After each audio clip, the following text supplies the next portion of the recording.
Hi guys, Lotus Streams here, coming at you with another beta report. And today we got Chaos Demons with a major focus on utilizing Khorne synergy, but also Chaos Undivided in total versus Necrons. So what we have here, first of all, we have the Demon Army. It's actually pretty simple. I chose one full HQ detachment with some big buff guys and then some basic troops for the other detachment and filled out the gaps with Chaos Undivided. So we have a Demon Prince of Chaos.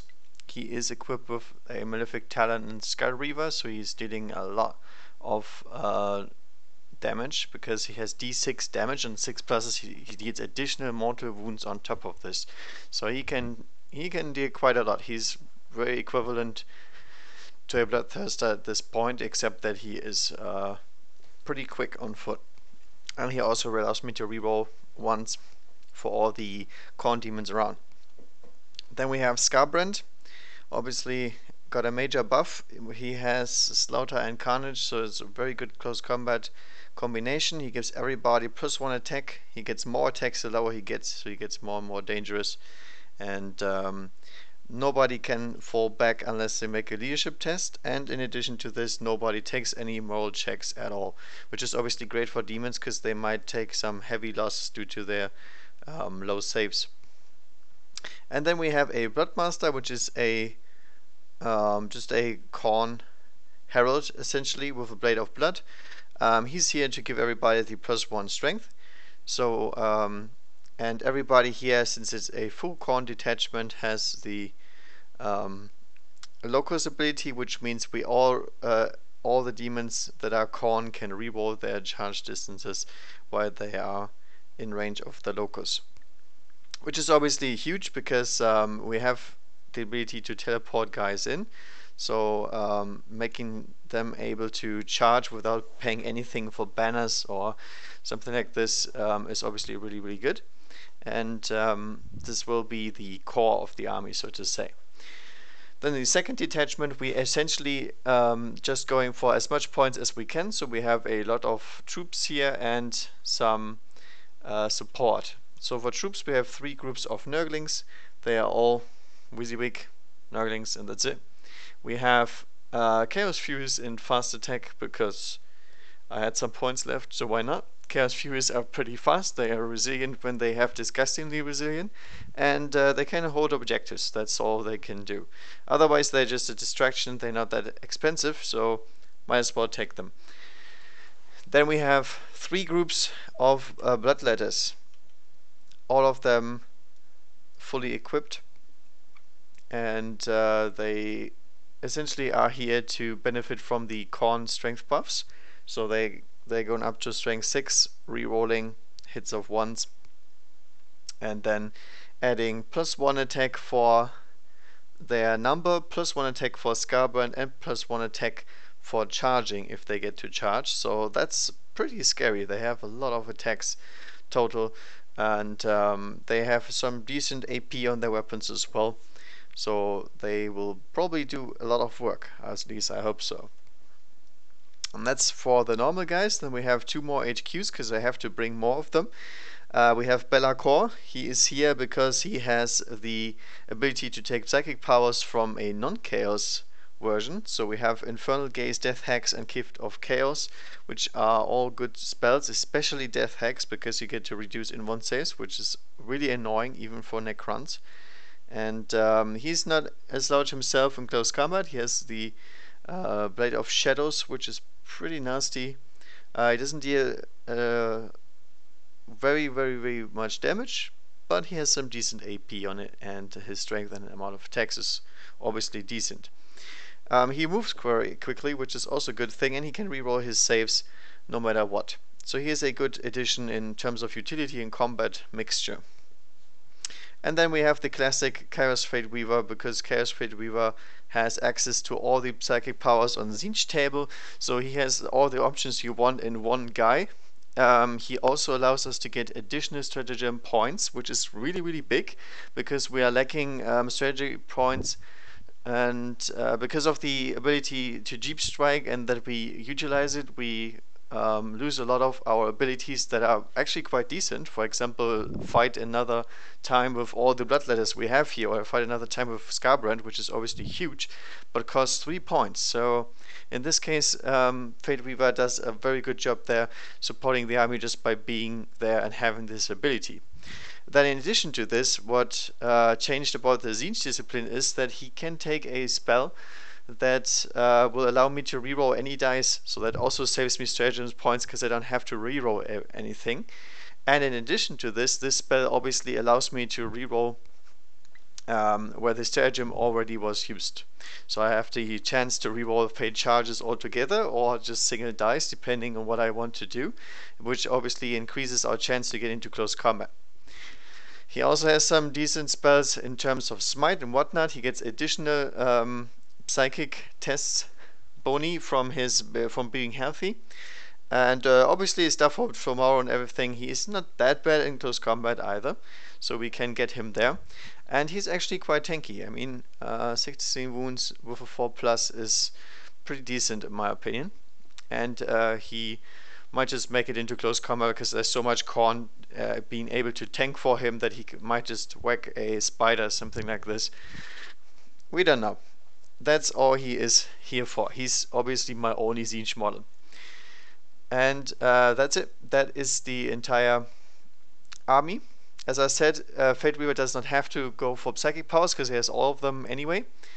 And the idea is just to teleport in and try to deal as much damage as we can with the bloodletters, and then remove everything that is harder to kill with my big demons. And obviously the synergy effects that we can do to make the bloodletters really, really scary, even against high health, high armor targets.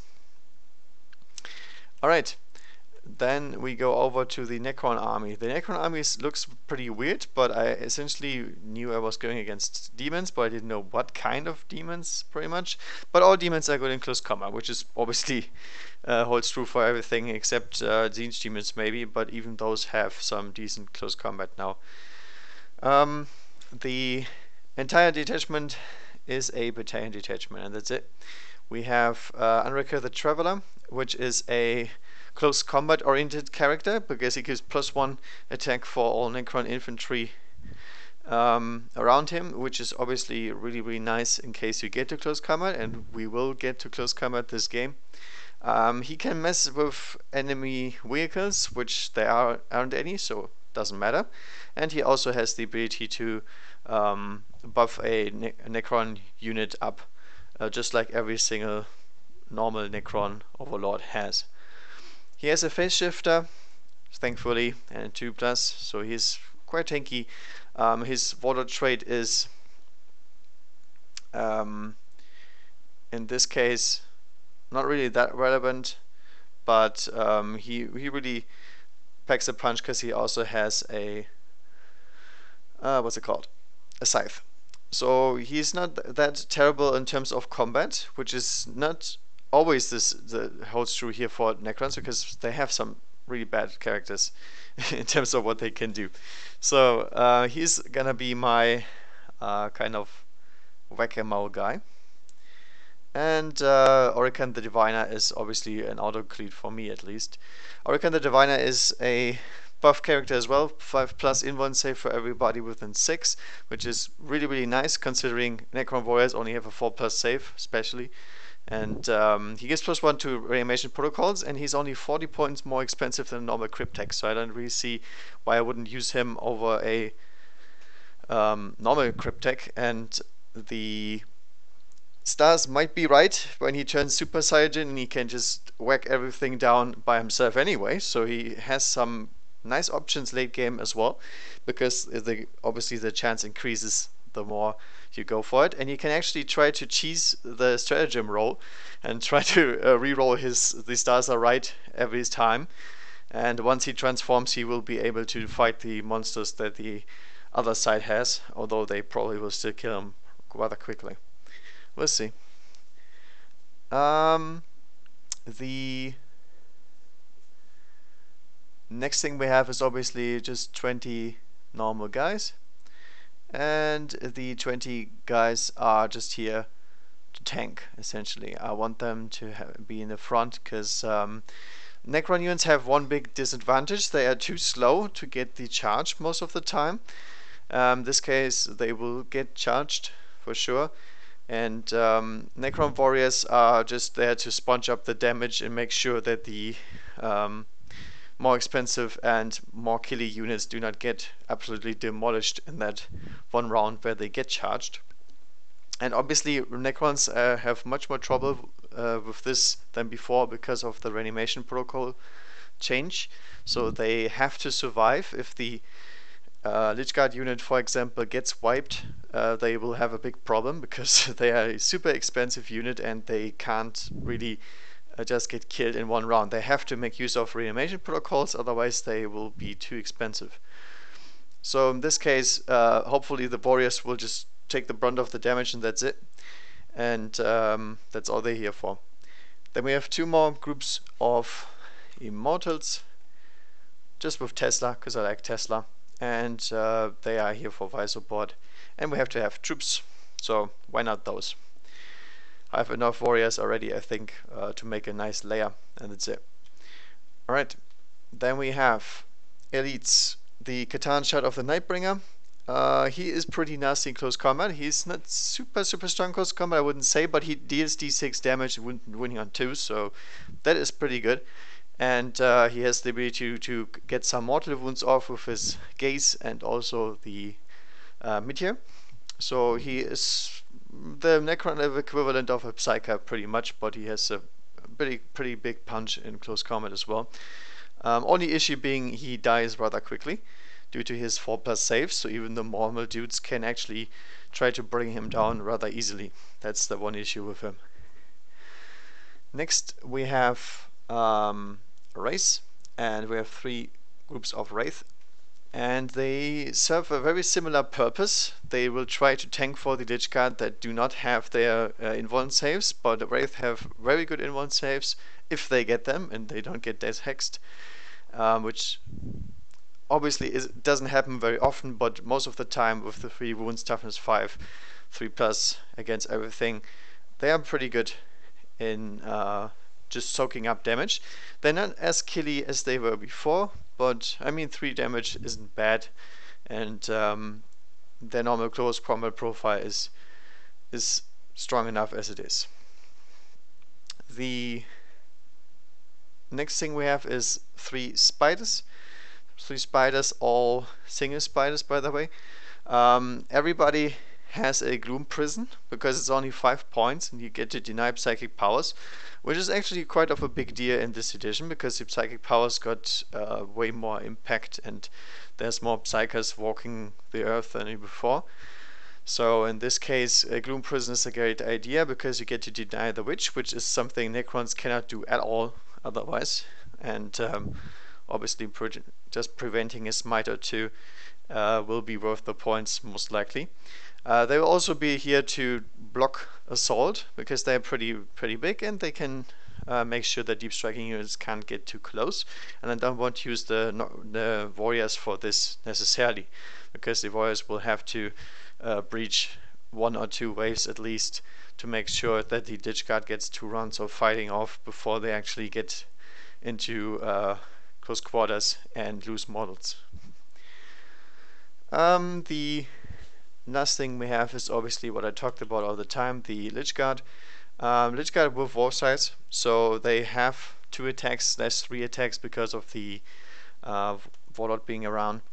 And the idea here is they have to deal enough damage to deal with most of these threats. They will be hitting at strength 7, so that's pretty decent. The weapon skill unfortunately is only 3+, but they might be able to deal with the majority of threats that the other side can send. And then obviously we still have the Warlord and the Spiders and the Catan Shard. Those all deal pretty decent damage. Orican only deals good damage when he goes Super Saiyan, because he swaps to a profile where he has 4 attacks and strength 7, so that's pretty good. And the Staff of Tomorrow would allow him to reroll. Alright, that's it. So I already deployed and everything. It's actually pretty simple. We have a huge chunk of Necron over here. Spires on the side, as I said, to prevent deep striking. Race behind to make sure that they get into close combat.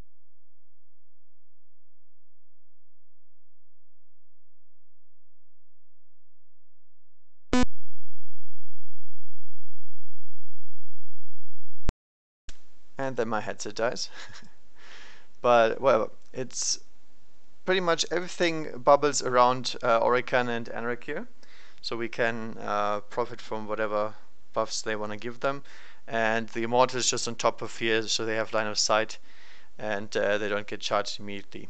They are pretty much the only fire support that there is. And then the entire city is infested by Nerdlings, so we have some Nerdlings here, here, and there. They are just here because they get the ability to deploy very far forward, which is obviously nice because they're not that fast, and they might actually get into close combat at some point, prevent some shooting rounds, which is really, really good. And then behind this building we have Be'lakor and the Furies, and also Chaos Fate Weaver, and then trying to block some line of sight here, which more or less they did, except the Furies, but who cares about those? And then they will advance the next turn. Stratagem points, we have 9 for the Demons, because I got a pretty decent roll on Fate Weaver's ability to generate the stratagem points. And then 6 for the Necrons, obviously, because it's 3 plus 3. Simple math. It's better round. Chaos Demons did get turn 1. And we will see what the first round will do. I expect this battle to be over pretty quickly because there's a lot of close combat involved and everybody will try to get into close combat and fight, so we'll see about it. I have no idea how good Necrons are this edition. I assume they are not very good, but who knows. I want to try and see what they can do. Alright, so first things first, I'm gonna move a little bit because we can't deep strike right now. We have to deep strike after moving. So let's pre-measure a little bit because Be'lakor will be in range of the Canoptic Spider. I'm not sure if he actually deals very well with spiders, but I assume he will. Because I don't get him into close combat most of the time in the last edition, but maybe in this edition. We'll see. Alright. So Be'lakor runs 6 attacks at strength 7, I think. Yeah, strength 7, AP minus 5. So he is dealing 3 damage per hit. Seems to be fine. I think we should get him in. Especially because we can cast Death Hex and make sure whatever we kill is dead. Let's see, where will we go? So 14 inches forward, just over here. Nerdlings, I'm not sure how they move. 5 inches, okay. So they might actually get into close combat after all. So they're moving just forward into this building.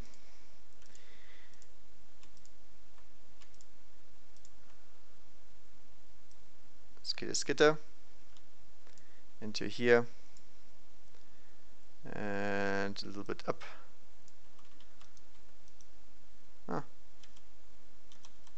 Fair enough. They should be pretty close most of the time because of the infiltration rule. These Nerdlings will also advance and try to hug that cover. Obviously they're not advancing, but how you would say it. 5 inches here is probably through the window, and that's it. Yeah, one of them gets through the window and then the others will lag behind a little bit. Like so. So essentially the entire army has charge. That's what this boils down to. Alright, Chaos moving 12 towards here. And their charge is going to be a little bit tricky. 8 inches, they might actually make it. 8 inches is not that bad. It's a little bit above. Fate Weaver also moves 12, I think. I'm not sure if I want to move him 12 though. I think the majority of his powers should be fine with where he is right now. And obviously being within 18 will be a nice thing to do, but is there anything that I need to think about? No, I don't think so. I mean, we could just cast one additional power, but I think he's fine just casting his normal 3. I think I will get him with an 18 of a target that he will try to kill, which is obviously a spider, because Deny the Witch really only hurts him pretty much. Okay, so we'll go over here. Let me check real quick. I actually made a short codex, but I have to find it actually.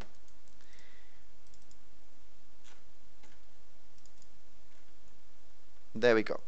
Short codex Chaos Demons, because I need the entire table, because I don't know it from the top of my head, just like that. The majority of his spells are pretty good, so I have to be actually careful with him. Hopefully the spiders won't be too annoying, because the Gloom Prisons actually really hurt him. But we might just be able to take him out fast enough. So Boon of Change obviously doesn't do anything here. Bolt of Change, okay, maybe. Gaze of Fate for sure. And Treason of Zinj is not really an option for me right now. And Infernal Gateway is too close. Alright, so he has some options here. We'll see. So first of all, the entire deep striking has to happen anyway. So deep striking where? That's the question. In terms of sides, I think it's pretty equal. I'm thinking we drop everything down here and here, and then try to charge in. And one group of Bloodletters over there with another buffer. Because Scarbrand is a pretty big deal, but Scarbrand does not have to be in range necessarily. The only thing we care about is that he actually gets into close combat. That's something that is important, but other than that, not so much. Okay, we'll put him over here. Then the first group of Bloodletters.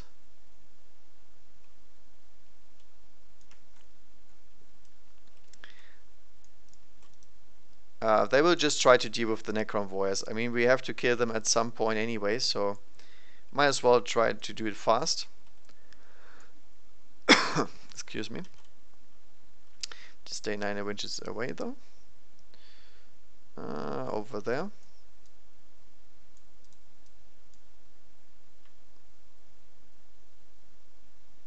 Actually, I mismeasured. Should be here and then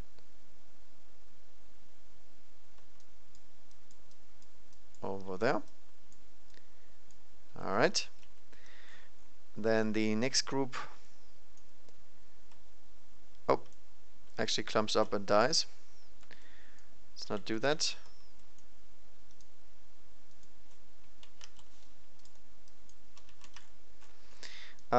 These guys will probably also stay near him, because I need to take out that spider anyway.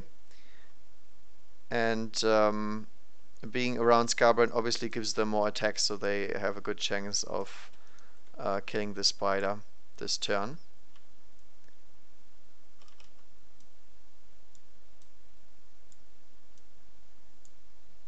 And we just grab everyone and make a nice line like so.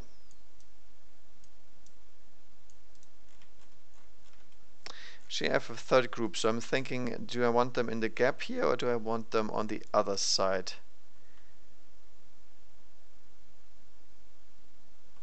So you can get much closer here, like so. Of course, we need one buffer over there, the locus. Question is whether or not the who's gonna be the unfortunate one that goes over there. And if I put something over here, won't that threaten me losing that flank? I think we still okay. I would say we go with the Demon Prince and the letters on the other side. And the Bloodmaster on this side, so he can actually buff two groups of blood letters at the same time.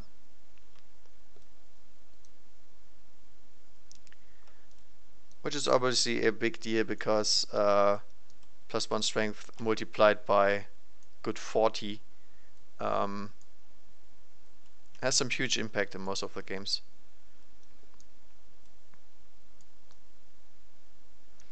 Alright, let's get him down there. Pretty much next to the Nerdlings.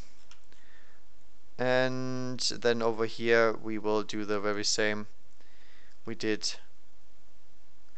Question is, do we attack the Necron warriors and the Canoptic spiders at the same time? Or do we try and attack the race? Because the race is a pretty long charge. But we might be able to pull it off from over here. Because I mispositioned the spider. This shouldn't happen, by the way. This is a positional disadvantage for the Necrons. My bad there.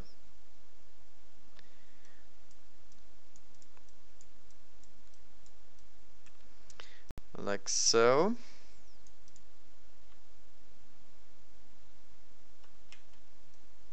Let's go back a little bit further. Over here. And like so. Actually, I want some more on the race. It's probably a good idea to have more over there. Got confused for a second, thought I'm gonna attack the spider. But not very much.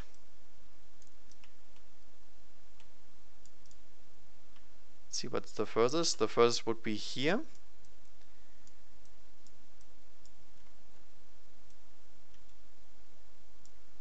Like so. And then the Demon Prince is obviously try to hack apart the spider in one go.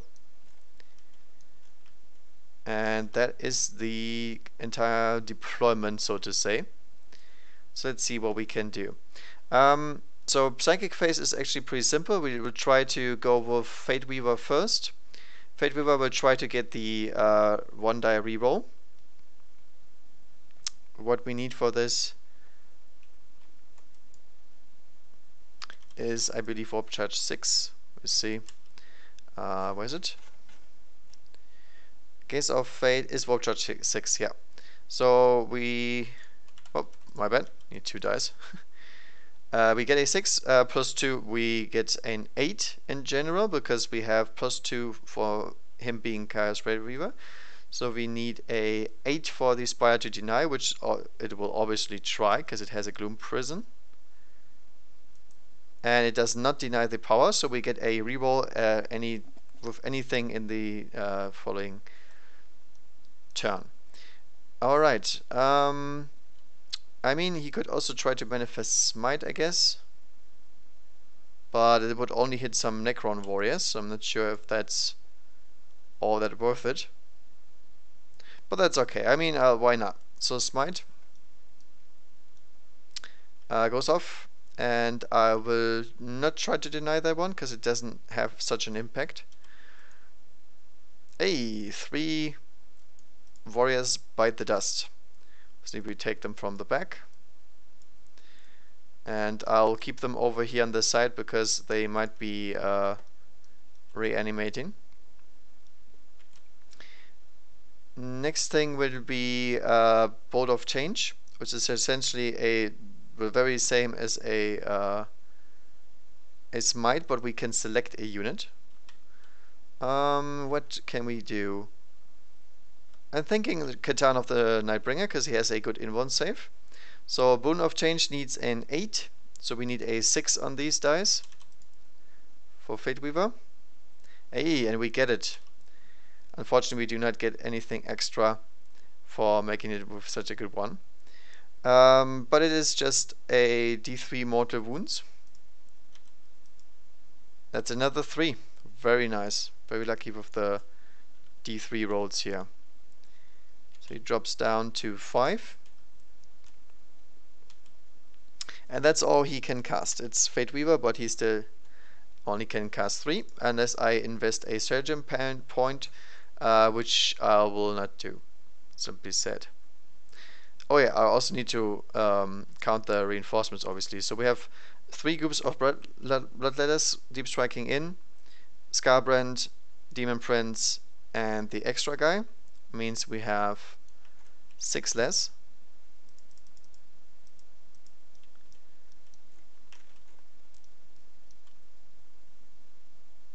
And so I will not use this 1 point. I think the Surgeon points are more important to keep here than to do anything extra with him. I mean, he went all with his good spells anyway. Alright, so Be'lakor will obviously try to go for Infernal... No, not for Infernal Gaze, for Death Hex, I think. Death Hex has the opportunity to remove invuln saves, which is obviously really good.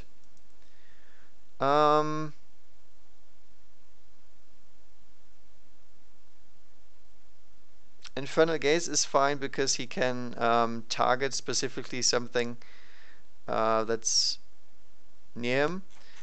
I'm just not sure if that's all worth it. I'm not sure how much power he can cast. I think it's 2. Let's have a look real quick.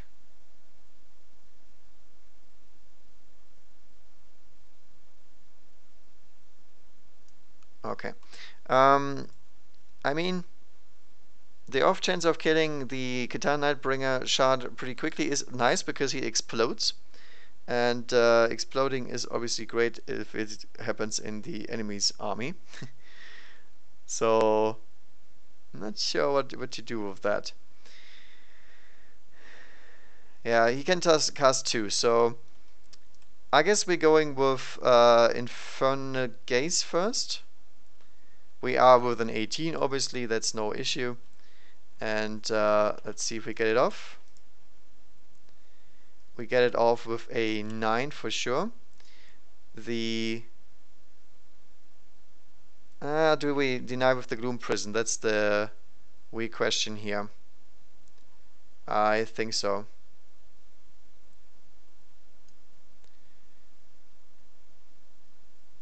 Yeah. Alright, so in this case the spider will try, so we need 10. Nope. Not denying anything. The other spider cannot deny because we only can take 1 each time, but we can try to deny the next power that he will cast. So we roll 3 d6s, and on each roll of a 4+, the Catan shard will suffer a mortal wound. And we are still lucky, so he drops down to 3. Alright. Next round is obviously Death Hex, I think, because Death Hex will make sure that whatever I target will die. Question is, what do we want to curse? I'm thinking I will roll it first, and if the Gloom Prison denies, I don't have to worry about it anyway, because I will cast this for sure. It's an 8. An 8 is fine, because we need an 8 exactly, and the spider will try to deny. Nope, not really. Do we want to invest and try to do the race? Race have a 4+ save, so they will be pretty squishy for 1 turn, which is obviously nice. On the other hand, even the Canoptic Spiders have a 5+ in 1 save. And but I think we can deal with this one. I don't think we have to go overboard. So I'm saying Death Hex probably on on the race. They are within range because it's 12 inches. Let's see if we get it off. Nope, that is Snake Eyes. Do I want to reroll? It's Warp Charge 8.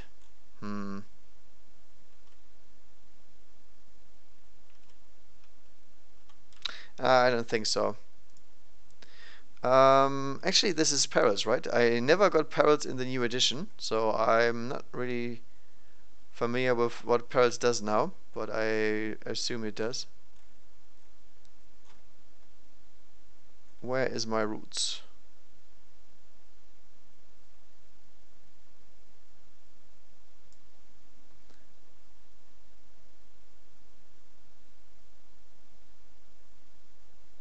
Okay. Yada yada yada yada.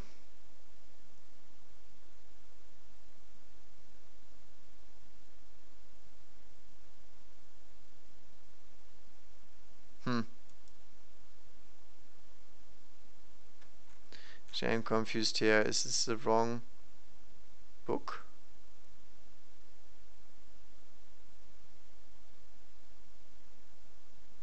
Ah, there it is. Oh my goodness, I am not very familiar with this one. Alright, Pets of the Warp, double 1 or double 6, D3 mortal wounds, and eventually obviously explode, but that doesn't happen. Nah, I'm not gonna invest any points. I think Be'lakor is fine taking the mortal wounds. Hey, he takes only 1. That's really nice. So he takes 1 mortal to the face, and that's it. That was a psychic. Everybody else is Khorne, so they don't want to do any psychic, or they are just Nerdlings, so it doesn't do anything for them. In terms of shooting, I believe we have only one guy that can actually shoot, which is Skarbrand, because he has his bellowing, pretty much, Bellow of Endless Fury. Bellow of Endless Fury is range 8 though, so he can't use it when he deep strikes. And I believe everybody else does not have anything specifically interesting here. Alright, so we can go straight to the interesting stuff, to the charge phase. Now we have to see what order we don't want to do. I believe that the Bloodletters will declare a charge against both the Wraith and the Canoptic Spider. None of these have any Overwatch, so we can just try to go for it, and that's it. Alright, so we need a 9, which we do not get, but we can reroll the entire thing because we are near the Locus on the Chaos Demon Prince, and we get a 9. Perfect. So they make it. And I'll try to rally as much as I can into the race, because obviously killing that one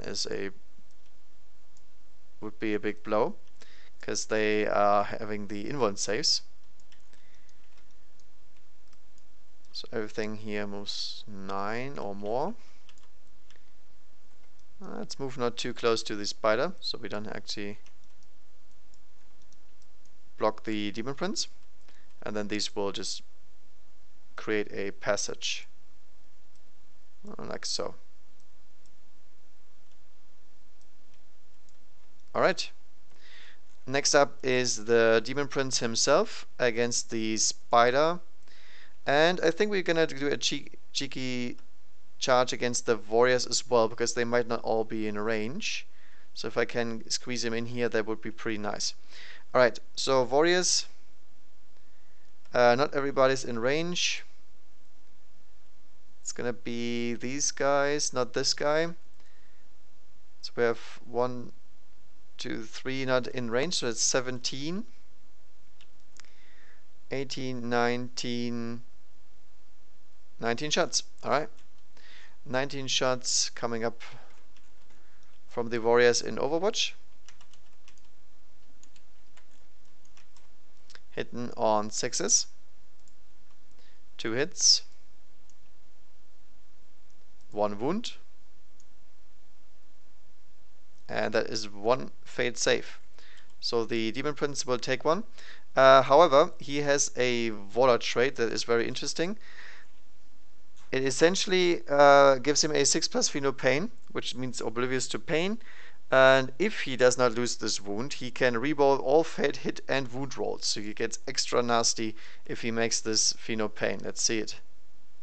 No, he does not get his super enraged Pheno Pain. Alright, so drops down to 7 wounds. And then he will try to go for it. Come on, buddy. Can do it. 7 is not enough. I will reroll everything. I'm thinking about only rerolling this one, but I mean the chances are not very good. No, I will reroll everything. Come on, buddy. 8. 8 is not enough, right? Because we need a we are no more than 9 inches away, so we need a 9 exactly, so -1 doesn't make it. Feeds Batman. I cannot reroll anything here because I already rerolled everything, and you can't reroll dice, unfortunately. Okay, I guess we have to take some more Overwatch then. Next up will be the Nerdlings declaring a charge against the Spider and the Necron Warriors. They will Overwatch again. Actually, do I want to declare the charge with those, or do I want to go with Scarbrand? I'm thinking I'm going balls deep with Scarbrand and try to take everything with my face. Alright, so Scarbrand, we have 1, 2, 3, 4, 5, 6, 7, 6. And then, who can see? Everybody's in range.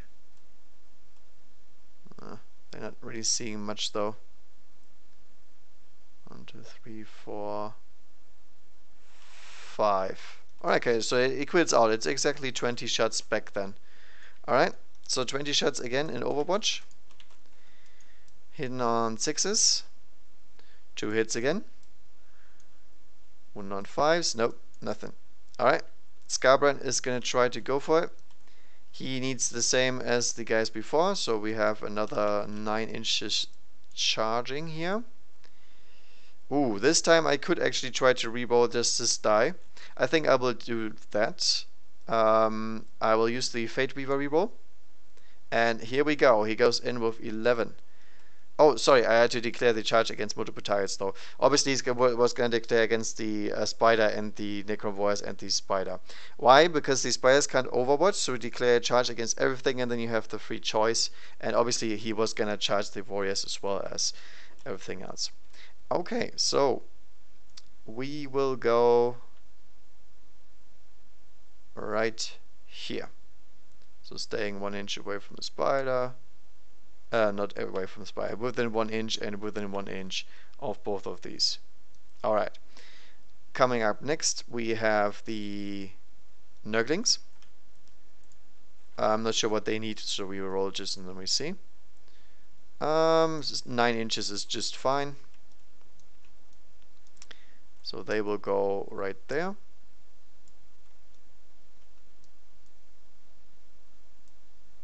And they will congo line a little bit so the Bloodmaster can actually make it through. Like so. Speaking of Bloodmasters,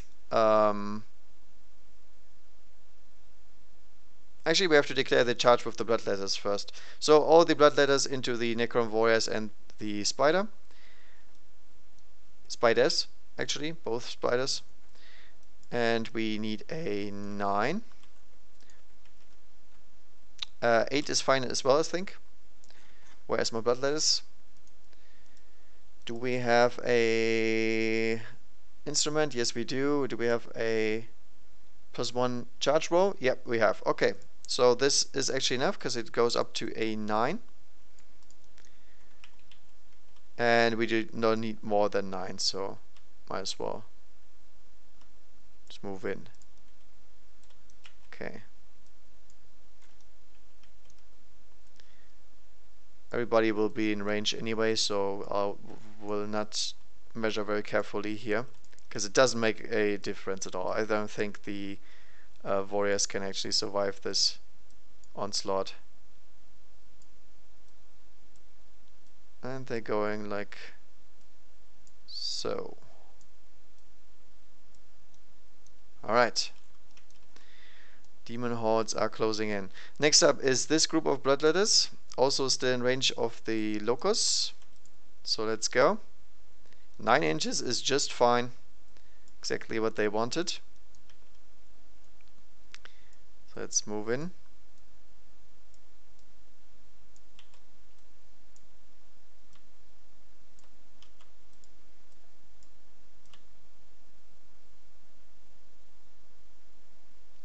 there.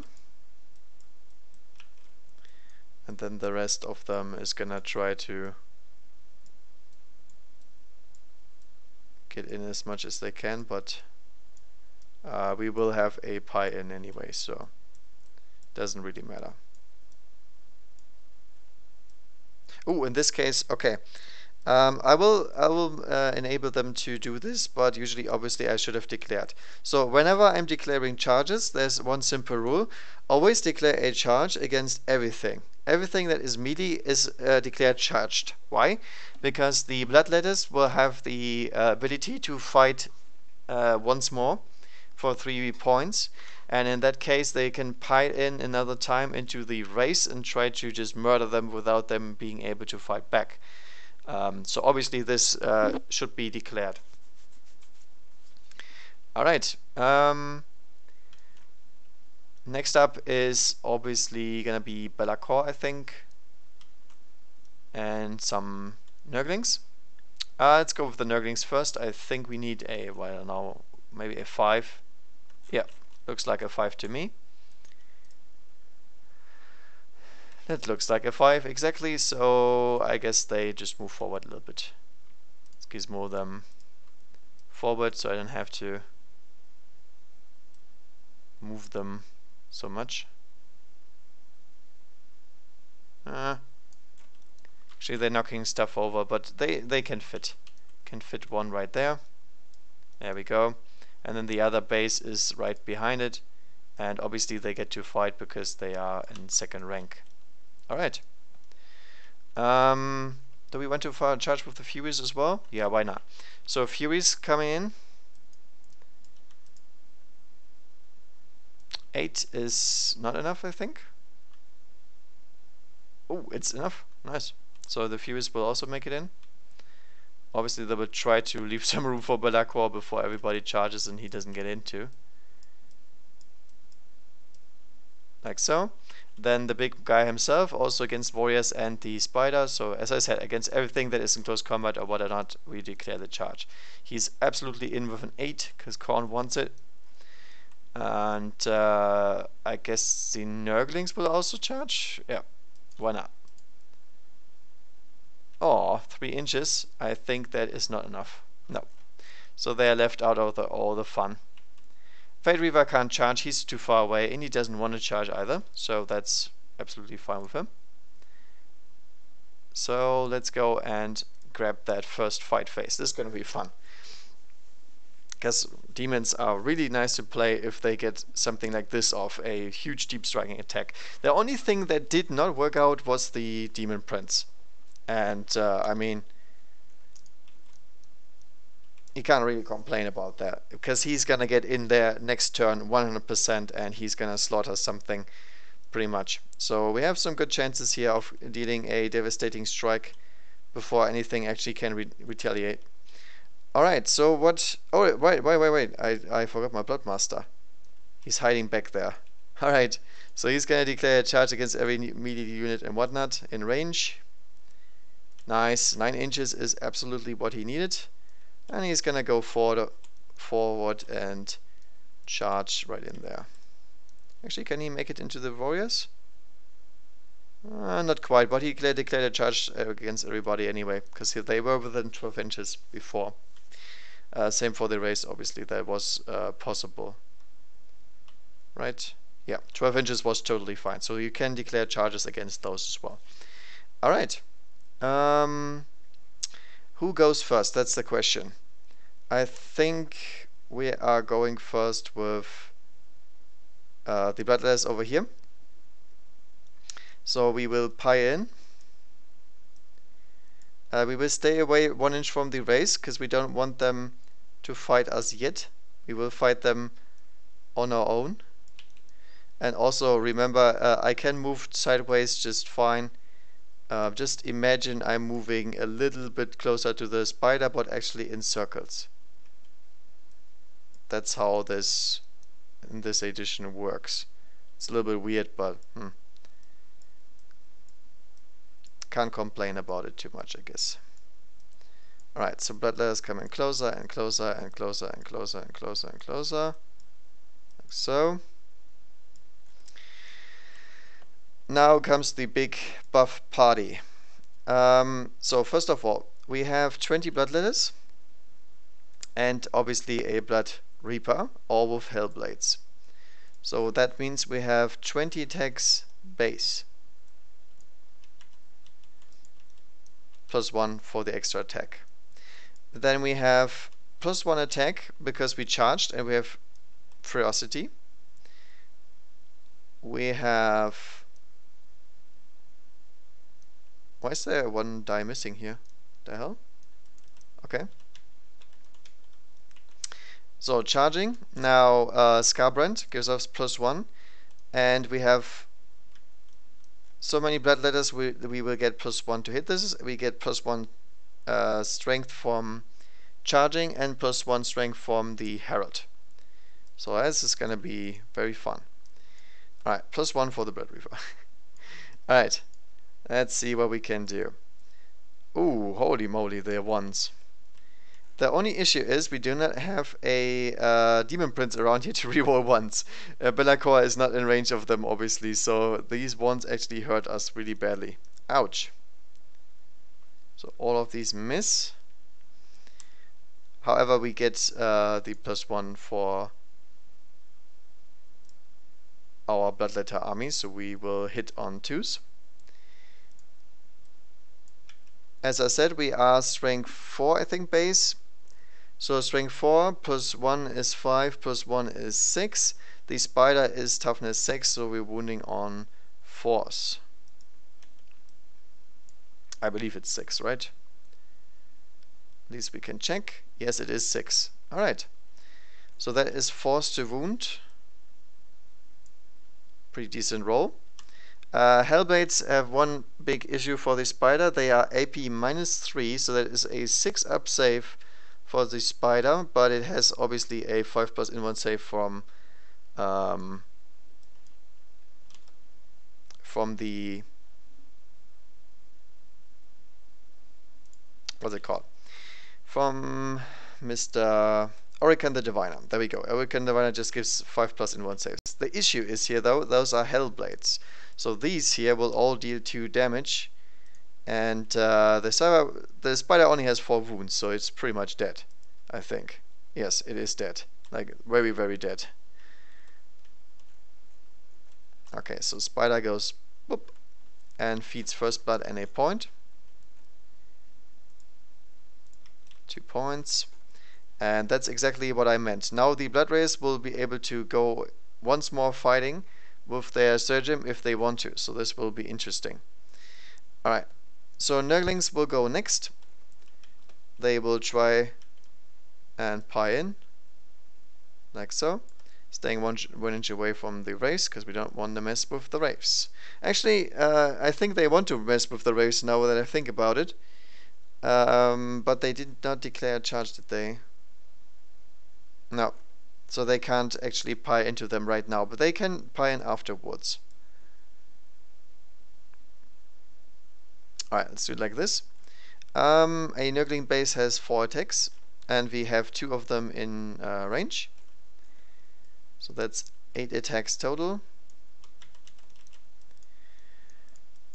Hitting on 4s, I assume. No, not that good. And wounding on 5s. No, nothing. Feels bad, man. Oh yeah, by the way, I haven't played Warhammer in a long time, you can tell. Because the Bloodlust will obviously move their 3 inches consolidation towards here, but staying away from these rays. Because we don't want to mess with them yet. 3 inches to here and to here.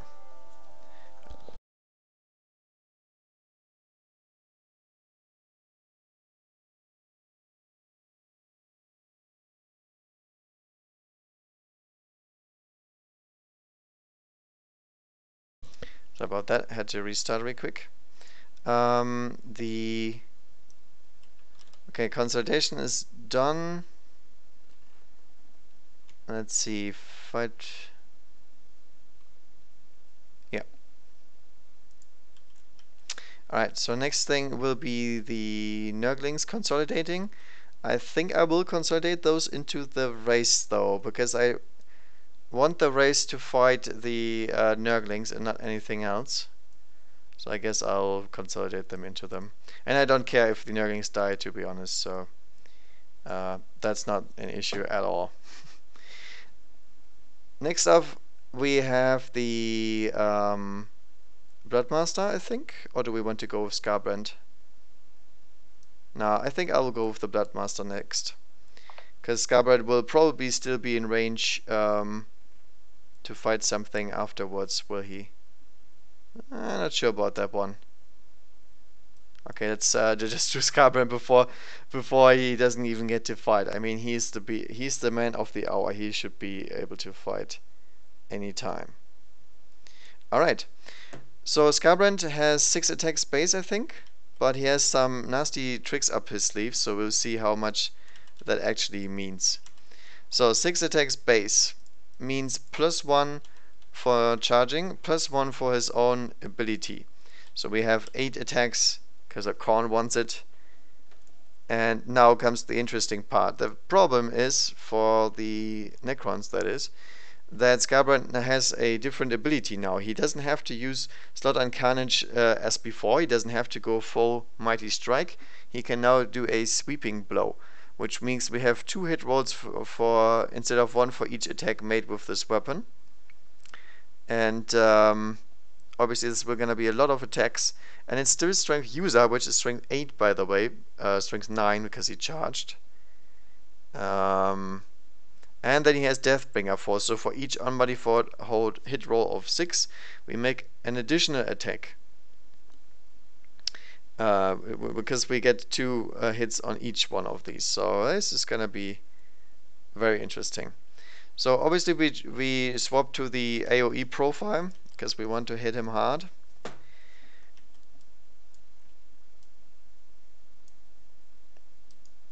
Everything hits because he's hitting on 2s. That's 3 6s, so we double that one for Deathbringer. And we wound on 2s because we double their toughness. Unfortunately, we cannot reroll anything, I think, because rerolling is only for the other profile. Yeah, the other one can fail hit rolls for this one. Only hit rolls? I thought it was both. Okay, that's fine. In this case, the invuln save will trigger, obviously, because it is -1, and all the Necrons will take their 5 up. 4 gets saved, which means 6, 9 bite the dust. Where do I want to remove them? Probably over here, so that less units can fight. 1, 2, 3, 4, 5, 6, 7, 8, and 9. Pi is getting bigger, but I don't think they will get the chance to reanimate anyway. Okay. And yep, that was him. So now he moves in a little bit further. Although I think he will just shimmy over here. Stay in the same range to the Wraith, obviously. So we can block everything else. The Bloodmaster can't do anything this round because he's not in close combat, actually. I think we also got the Bloodlayers out of range. That sucks, obviously. Oh well. I mean... actually... No, we're still in it. We're still within 1. Alright.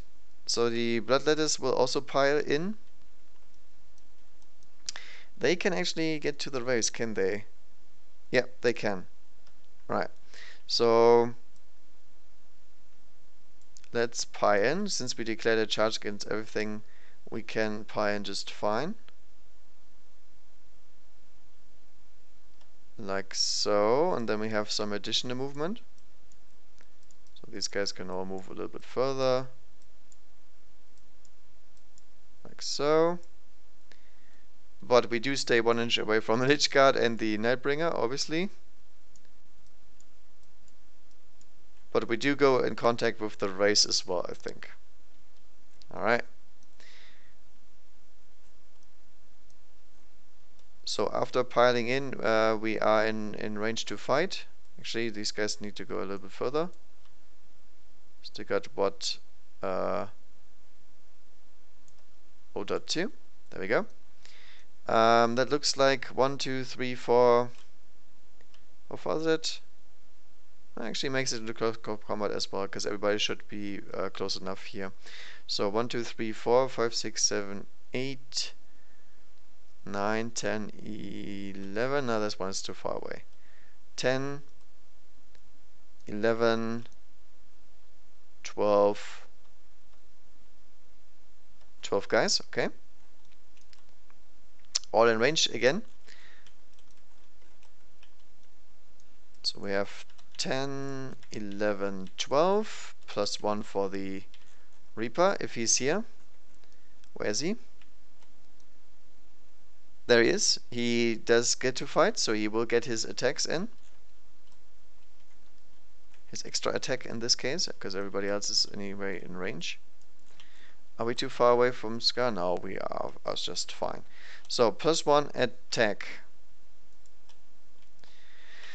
for charging, plus 1 attack for Scarbrand, and all of this is hitting on 2s, because we still haven't lost a model yet.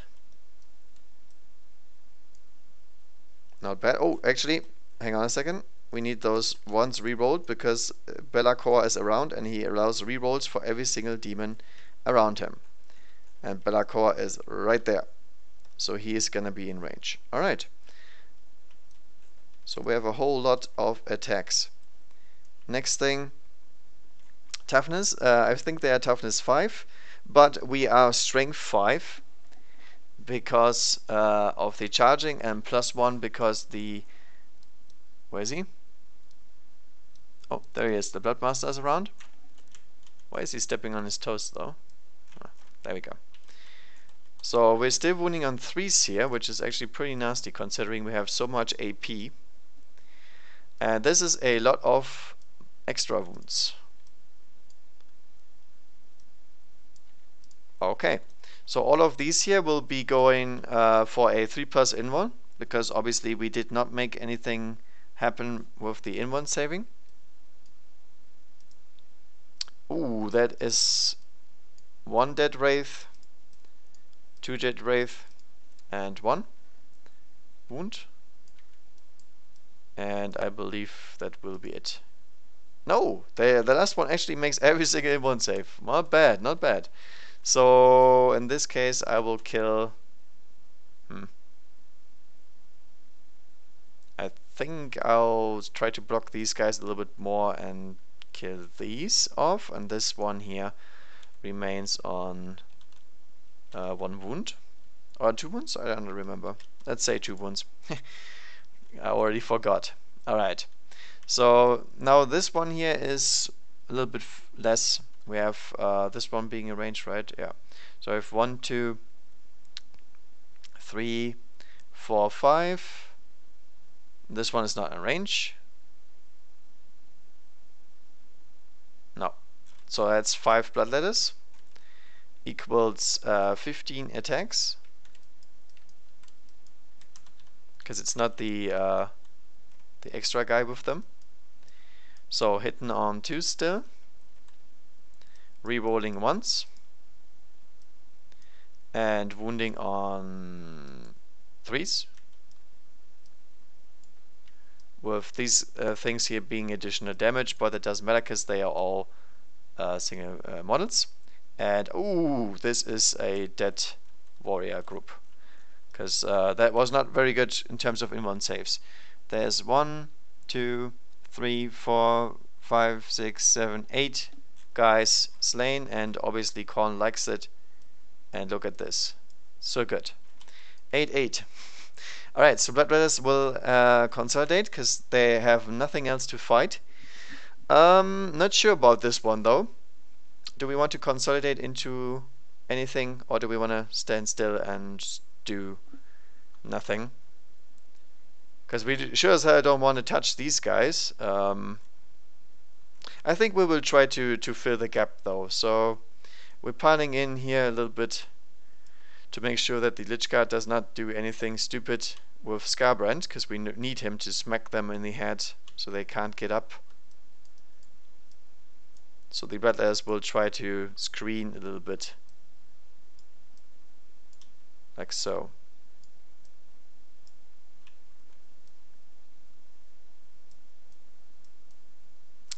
We can do another fighting round, so we can actually try to fight these guys. But I will consider this option after everything is done, not before, because we can do the same with these guys. We don't have to use these here. We can just use these guys to save Scarbrand, and if he goes in, he's coming in swinging and chopping some heads off, so that's fine. Alright, so next up we have Be'lakor and the Nerdlings. Now, Nerdlings, do I want to cheat them in? No, I don't think so. I think Be'lakor can just go for it, and that's it. Alright, so 6 attacks for Be'lakor. He's not in range of Scarbrand, obviously. He's a little bit too far away. 6 attacks hitting on 2s. Rerolling once, thankfully, because he's a demon himself. And he is hitting on strength 7, so that is 3s to wound. Perfect. This is AP minus 5 or something like this, so 5 up in 1 saves on the spider due to Oricon the Diviner, which does not help at all, and the spider is toast. Num. Which is another kill point, by the way. Spider gets obliterated, and this Wraith is still alive, so we don't count anything for him. Nurglings obviously are out of combat immediately, and so are the Furies. So nothing happening here. So we have the second Blood Rider group that will pile in and fight the Wraiths and the Spider.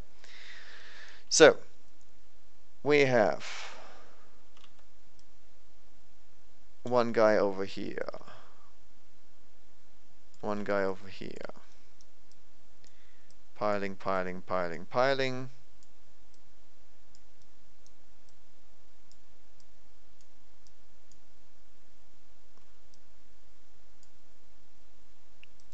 Like so.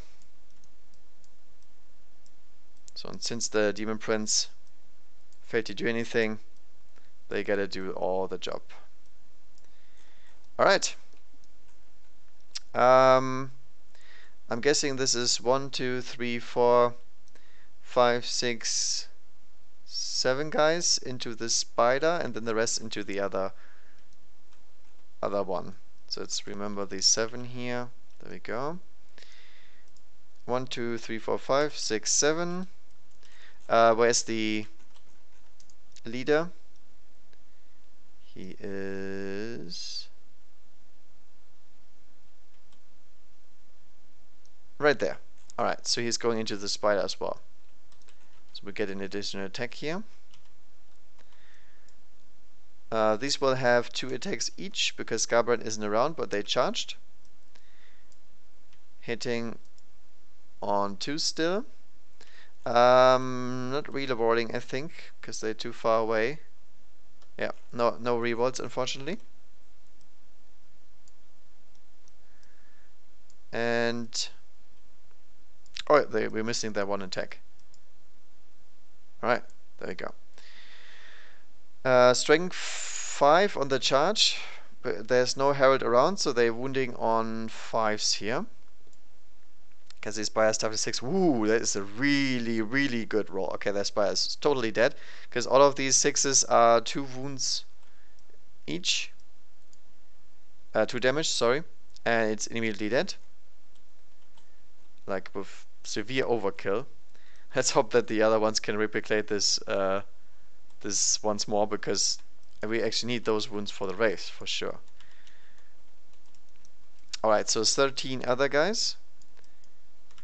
2 attacks each.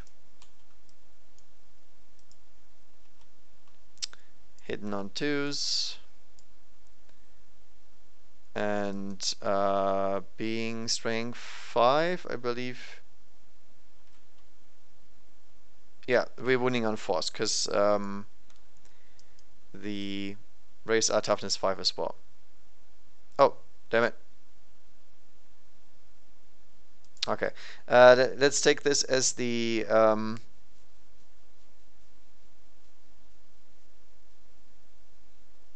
yeah, that was messed up. Okay, let's do this again. These here should be the wounds. So let's see what kind of wounds we got. All right, and then we go for the saves, because I had some 6s in here, and we can't just redo that. Okay, so this is one wraith down, and that's it. Nothing else happened. I'm gonna kill this wraith for sure. So wraiths are still fine, as always. They are pretty tanky, and I believe that is their turn now to go. Because if I want to activate this corn stratagem, I think it's after everybody was fighting. Locus of Wrath, Frenetic Bloodlust. At the end of any fight phase, select one of your corn demon units. That unit can immediately fight again. Alright, so in this case, we have to wait for the end of the round before we do anything to change this. So first of all, these wraiths here will attack the Bloodletters. They have 3 attacks each, so that's 6 attacks. 1, 2, 3. Hitting on 3s. Wounding on 3s. 5 up demon save. 2 guys die. And the 1 and the 2. Put them over there so we know how many died. And next up is this wraith. This wraith will attack this group of bloodletters, because these guys will most likely not get in as easily. And he wants to remove the +1 hit for the bloodletters. Yeah. Alright, so 3 attacks from him into these bloodletters as well. Hidden on 3s. Oh, this is not good. 3s. In 1 save. Okay, 1 bloodletter dies. That's all it takes. Chop, chop.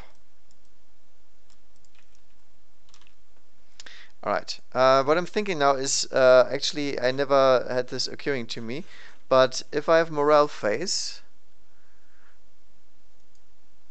you must take morale tests for units that from the army that have had models slain during this turn, because I can't lose anything due to morale, but I can get additional stuff due to the banner or the instrument. I don't know what it's called. I have both of these, so it doesn't really matter, does it? Where is it? Instrument. Nope, that was not what I wanted. There you go, demonic icon. We have, if I roll a 1, I get additional blood letters. So in this case, we have to roll for these after everything is said and done. Alright. I believe that's everything, because I kept my distance here. I'm more than 1 inch away. Or barely. So I'm not within 1 inch, that's what I'm trying to say. So these can't fight. The wraiths can't consolidate, really, because they are too close. I mean, he could shimmy over here, but he is already... Yeah, not really. And these are already in closest proximity. They can just circle around the blood letters, but that's it. Alright, so this is the end of the fight phase. So now we can choose to fight once more with this group if we invest all of our points that we have. The issue is they have to get into range first, right? So they will pie in 3 inches. And that will get a bunch of them in there, though. I mean, if we can kill Illage Guard before anything happens, we will be very happy. Although the race will probably tear a new one, because we have to get too close to them. It's the end of the fight phase, though, so I'm not sure if the race would get to fight. I don't think so. I think they wouldn't. Um, Alternatively, we could go over here and fight once more with the Lich Guard this time from this part of the battlefield.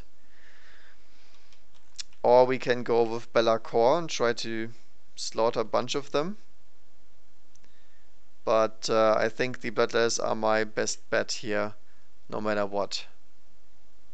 Or we just go for this group here and just don't care that they get the -1 to hit. I mean, Scarbright is around, so it should be enough damage, I think.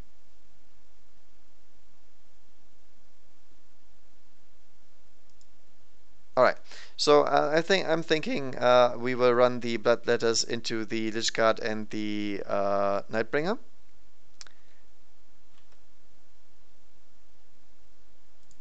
Because it is, we get maximum impact here. This one here got a little bit stuck on the spider, so these will deal more damage. Alright, so we're investing our full points, which obviously hurts like hell, but we will get, I think we will get the value for sure.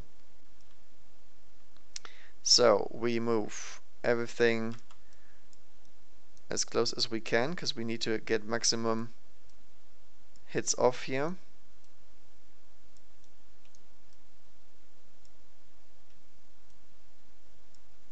Stay away from the other waves though.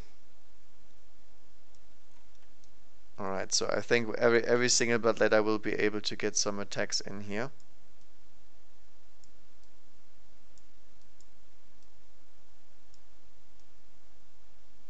Yeah, whatever. I'm not doing this perfectly fine, but that's okay. I'm gonna assume we did this everything so we can get 3 ranks in due to the size of the bases. Should be fine. Yeah, this one is actually a little bit stuck. That's fine. Alright, so how many do we want to put on the Khitan? What toughness is he? He's toughness 7. However, we are in range of everything that we have, so we are winning him on force. So I think we will try to kill him. If we kill him, he will explode and will hurt the Lich Guard even more. So that would be pretty nice. We have 1, 2, 3, and one of them is the Blood Reaper even. So 1, 2, 3.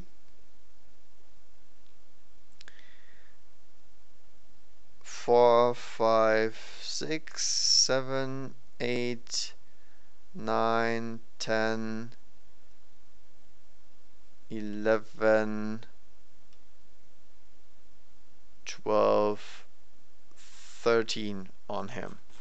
Okay, I think that's a little bit overkill, is it? No, I'm just gonna kill him. Screw it. I'm gonna put 10 into him. Let's do it like this.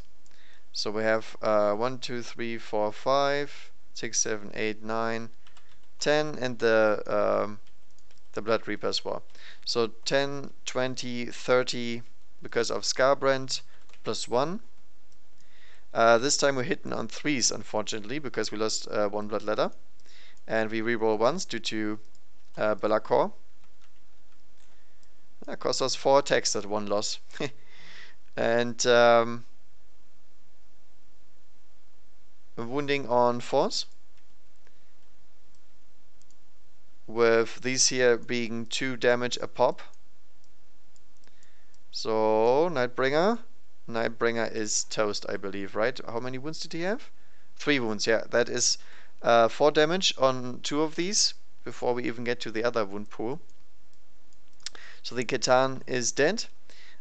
He will, however, pull a huge hole into reality and a bunch of guys will die. D6 on a 4+, it's Necrodamus tells the whole. Okay, so actually it's not that high of a chance. I thought it was gonna explode for sure. Let's see. Okay, it does explode. I think everybody suffers D3, right? Yeah, each unit within 3 inches suffers D3 mortal wounds. Alright.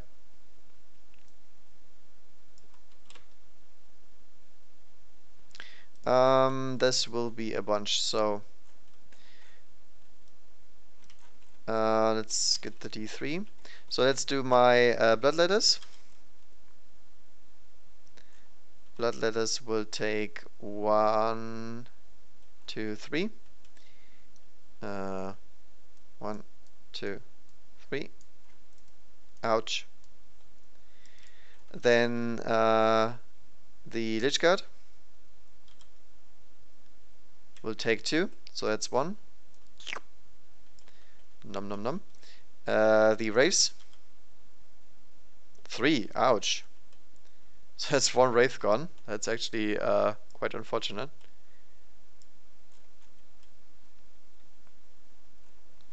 Then the Immortals out of range. Oracle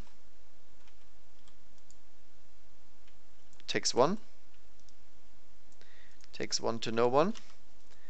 Then the Enrica the Traveler obviously also get 1 hit in. Alright, he also loses only 1. It's not too bad. And that is it. That was everything within 3. Nightbringer goes bye-bye. And then we do the rest of the text. We still have 9 more guys to go. Because we lost 1. We don't have the full 20. Both of these will have 3 extra. Rerolling 1 still. Ouch, these 2s hurt. My poor guy. Alright, we are wounding the Illage Guard. Their toughness 5, so wounding them on 3s, because we have strength 6 on the bloodletters. These are 2 each, so these will hurt even more. 5+1 saves, I believe. Yeah. Because of Master Chronomancer. This is such a good ability. I mean, they would be dead all over. Unfortunately, they will be dead. So 1 Illage Guard dies. 2, 3, 4 of them. Holy moly. So 4 of them dead, and then another 2 a pop. Whew, this was good. So this time the Chronomancer actually saved a lot of them. So 5 of them are down though. So let's take 1, 2, 3, 4, 5. Which means only 4 of them remain. That's not good. I mean, they will have to make like tremendous reanimation protocols in order to make this work. And they don't have to, they can't run away. That's the second thing. Alright, so now we are actually done. We are not fighting with the Immortals because it says the stratagem activates after the fight phase.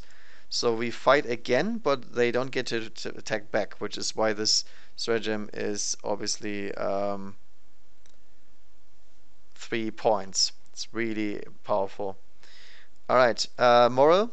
So we have these bloodletters. These don't take these tests because of Scarbrand. Scarbrand is within 8, so we don't take a test. The Illage Guard is not within 8, so they will take a leadership test. So let's see what they do. Ouch. 6 plus 6 is 12, so 2 more models flee. That's actually really, really bad. Issue being, these models that flee cannot be brought back at all. I can't revive them. Actually, I think I'll lose another model. Hang on a second. Because we are leadership 10, but Bellacoa is around, and he isn't within range, and he's a Lord of Terror or something like this. He will subtract 1 from the leadership, as far as I know. Lord of Torment, that's what he's called. So we need another Illage Guard due to Lord of Torment. Ouch. Alright.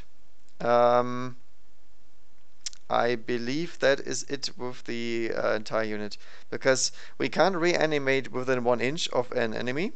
So we can't pretty much reanimate here. And he's not going to survive a second round. Ouchie daisy. Alright, so these bloodletters here are not in range of Scarbrand, so they will see if they can get some more bloodletters back. Nope. 5 plus this is 7. What's my leadership? Is it 6? Nope, it's exactly 7. Alright, so they don't get anything. No punish there, and these are irrelevant. Okay.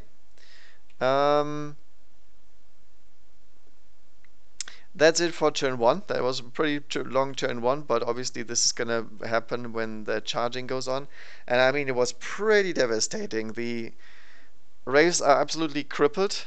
It's only half of them alive. Necron Warriors got eaten alive. Spiders got removed pretty much, so no more anti-psychic. And the explosion and everything wrecked the Lich Guard. The Lich Guard loss is actually the problem. I mean, everything else was put to be expected, but the Lich Guard are pretty much non-existent now, which is really unfortunate. Alright, so we need to do some reanimations here. The Lich Guard, I mean, I can try to reanimate. I will read the rule.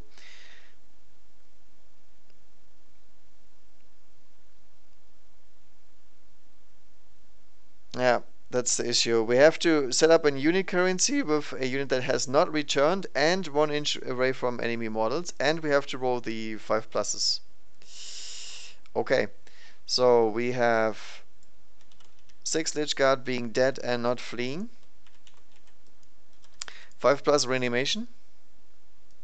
1 of them. Okay, let's see if we actually can get him in there.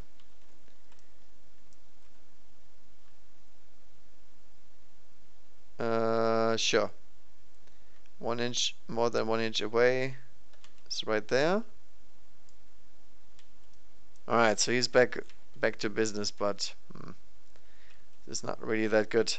I did not go for the stratagem, by the way, because I think I would only get 1 more guy maybe in here, and that's it, because you can't put more guys next to here.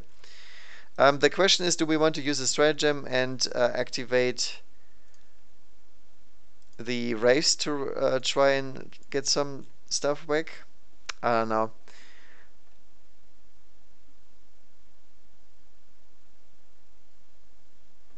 We can try to revive 2 races here. I'm not sure if that's worth it though. It's only a 5 plus chance, and I'm not really sure if that will make such a difference for 2 command points. No, I'm not gonna do it. I think it's what the heck, I'm gonna do it. The issue is no, I can't. If I put 1 here,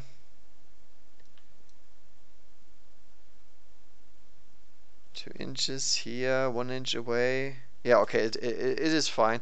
I could revive 1 model. That's it. Let's try it, because the issue here is I'm already so low on models that I think the command points, which I have still 6 of, are not worth it. So 1 Carnaptic Wraith goes back to the unit.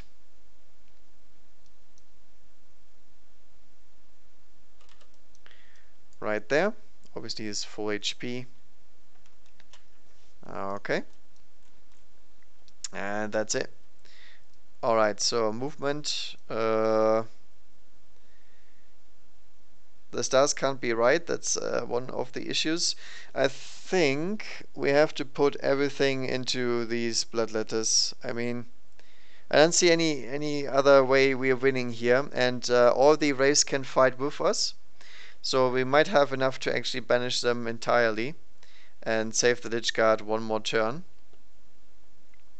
And then Anarchy will try to survive. The Immortals will go full gunfire into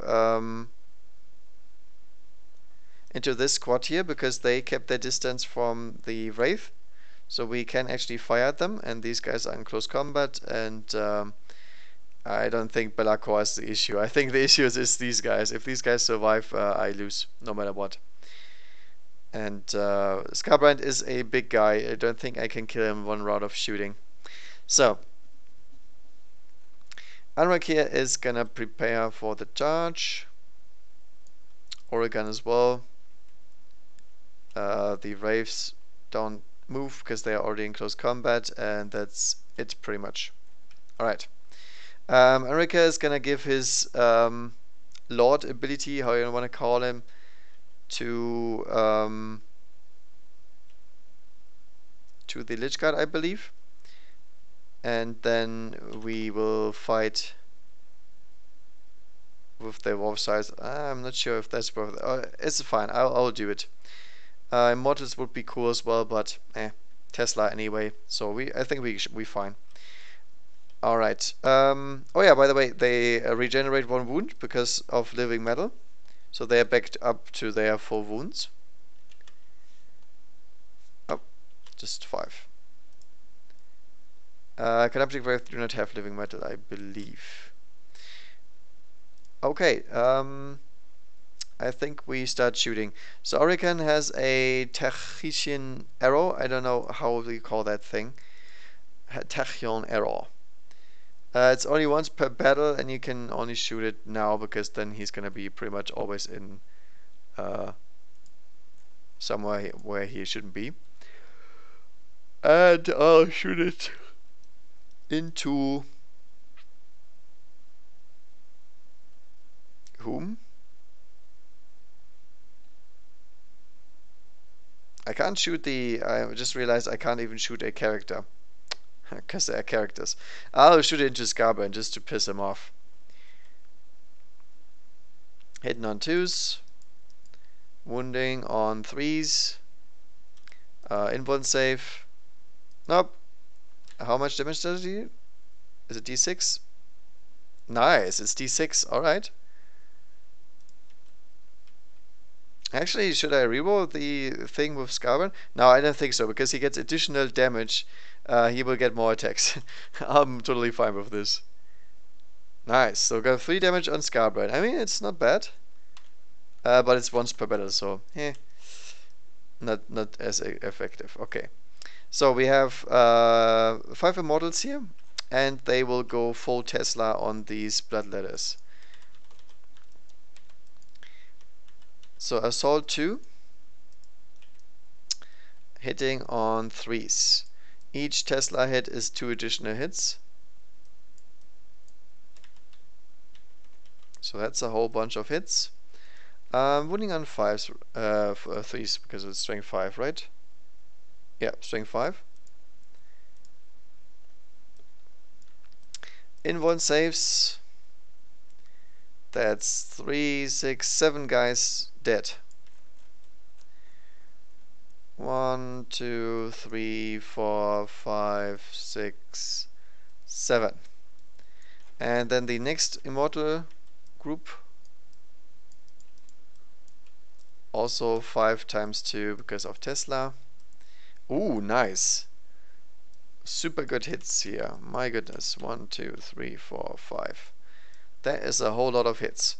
Wounding on 3s, also very good rolls. And 5 up invulns. Not bad. 4, 6, 7, 8, 9, 10. What? 9. 1, 2, 3, 4, 5 plus 4 is 9. Alright. So 9 guys dead. 1, 2, 3, 4, 5, 6, 7, 8, 9. And here you see why Scarbright is a good idea, because these guys would be running for sure, and why Bloodletters are such a squishy unit, which is why you need to deep strike them, because they're getting just gunned down here. Alright. But unfortunately that's all the gunning down that we have, because we don't have anything else. So that's it. Alright, trying to get into the fight next. Charging here, automatically making it in, like so. These are already in. Not charging with the Immortals, I think, because they're getting closer to Scarburn and I want to keep firing if I can. So let's fight with these guys first. So Orican the Diviner has 2 attacks. Hits on what? 3s. Rerolling because of his blade. Nice. So strength 4 against toughness 3. Yeah. 2 wounds. 1 die. Blah. Alright. Enrique the Traveler. Oh, actually, +1 attack because of Enrique. I forgot. Didn't matter. Enrique has 3, so 4 attacks. 2s. And 2s. 2 more.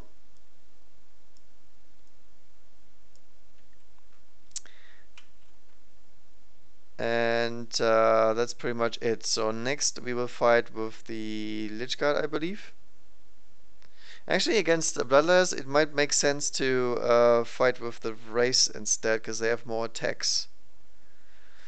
Nah, I'll go with the Lich Guard. So it's 6 attacks between them. Hitting on 3s.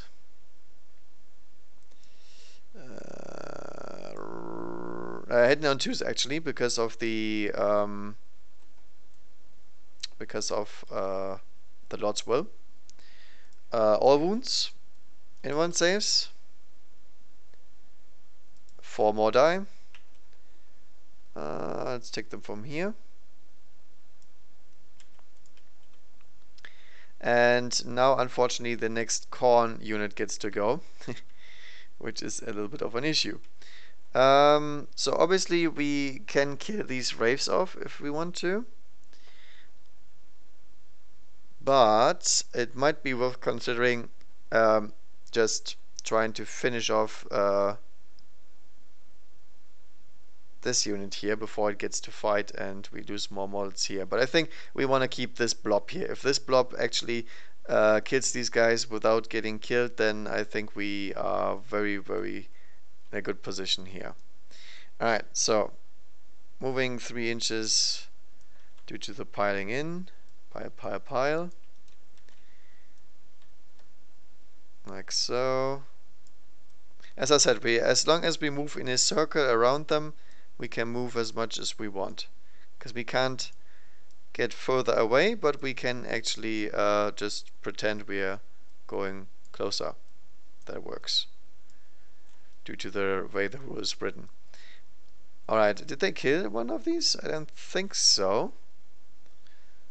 1, 2, 3, 4, 5, 6, 7, 8, 9, 10, 11, 12, 13, 14, 15, 16, 17, 18. Oh, they killed 2 of them.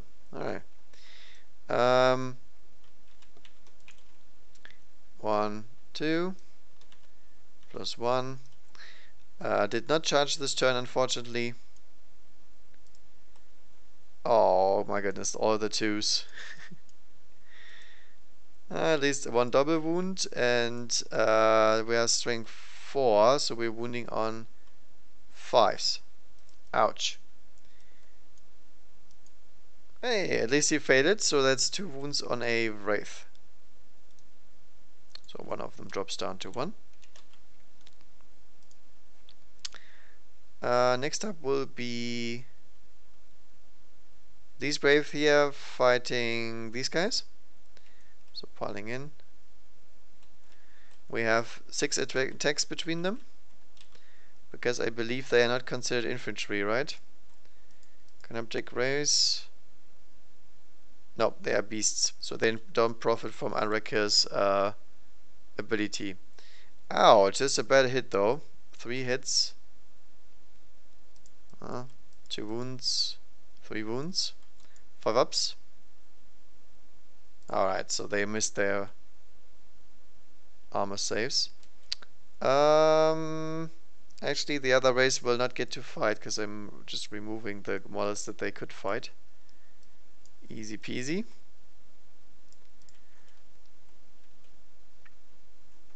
So these Wraith are now no longer in combat. Alright, so next I'll fight with this unit here. We have this one here into the Lich Guard. And these here all into the Wraith. So one guy and then 1, 2, 3, 4. 1, 2, 3, 4, 5. Okay. So one guy. Actually, he has two attacks to Scarbrand. Nice. And one wound. One save. And then we have the other guys into the race. 1, 2, 3, 4, 5. Yeah. 5 guys and the chief as well. 2 attacks each, 1 extra. Hitting on 3s. Oh, rerolling once. Yes, alright. One of them missed for some reason. What the hell? Okay, so wounding them on 4s, strength 5. And all of the invuln saves. Feels bad, man. That's exactly why I needed the death hacks, because waves are just so annoying to deal with. I think I did the right thing. Any more Necrons to fight? I think Orican is not in range. That's bad, actually. I killed too many too fast. Illage Guard already fought. These guys are not in range. These guys are not in range. These guys also already fought? Did they?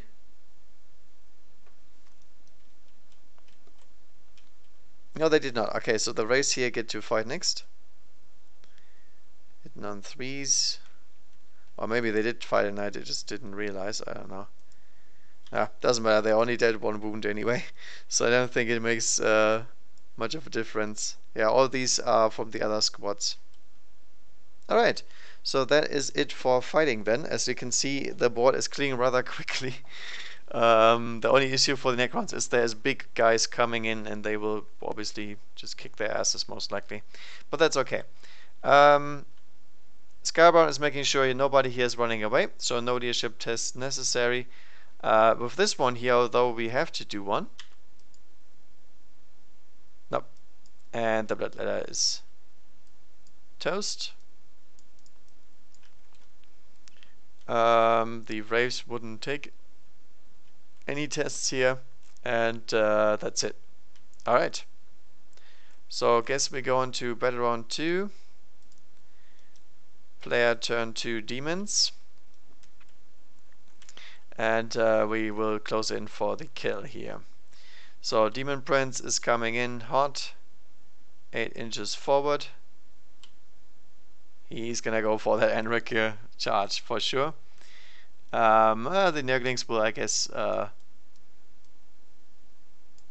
skitter forward a little bit.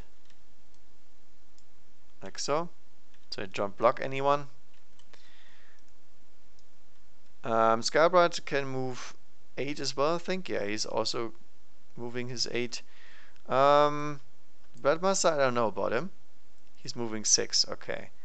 So Bloodmaster's moving this way. The Bloodletters will move this way to finish off these goddamn Wraiths, because these are really, really annoying. Or to charge the Immortals, depends on how good the Furies do. Bellacore can actually try to deal with these guys as well. But I think he rather just kill Anrakia or actually Orican, because if these guys lose their invuln saves, then I think this game is pretty much over. So Bellacore going right into the middle. Chaos Furies are obviously gonna go for the annoying thing and try to mess with the Necrons on top of here. Because if they get into close combat, they might actually bind them for 1 round. Nurglings are still in combat, they can't do anything. Scarbrand is going... what? 8 inches to there? Yeah, I mean, he can make it, right? 3, 3... 1. Yeah, it's an 8-inch charge. I mean, he can just obliterate that unit by himself. Yeah, and he can charge both squads. So these guys here will won't be necessary most likely. All right. Then we have some more Nurglings that can crawl forward 5 inches to here.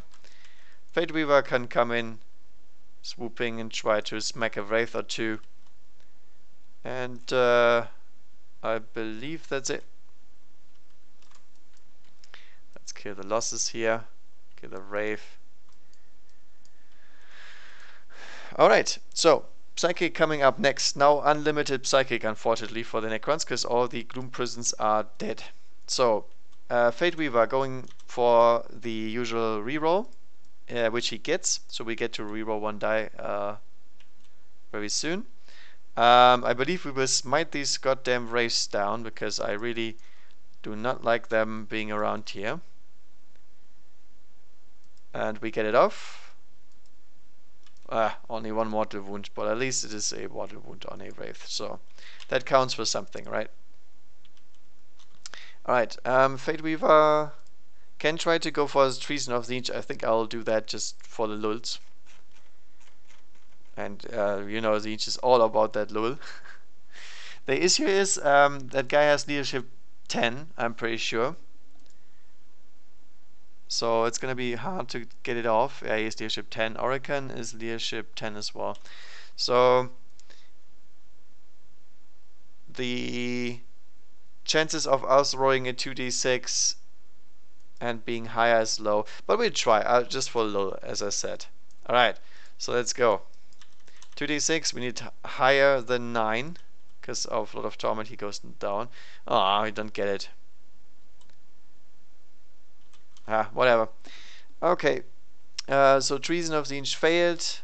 Smite done. Gaze of Fate went off. Alright, so that's all the spells that he can cast. Next up is Be'lakor. Be'lakor is gonna remove, or is gonna try to remove Anrakir's invuln saves, which he does not make, but I will reroll this one with Fate Weaver. Nope. Feels bad, man. What can you do? Gift of Chaos can be good. Is not very good though. A little bit complicated. I mean, I can go for a Infernal Gaze onto a Wraith. Yeah, Infernal Gaze on the Wraiths. I get it. I should have went for a Smite instead. But that should have gone into one of these guys, so it's okay. Alright, so we roll 3. Hey, and 2 mortal wounds on the Wraith, so this one is down and this one drops down to 2 wounds. So we're getting there. We're removing Wraiths left and right. Okay. That's all the powers he can do. Next up we have some shooting to do because we have Scarbrand now. Scarbrand can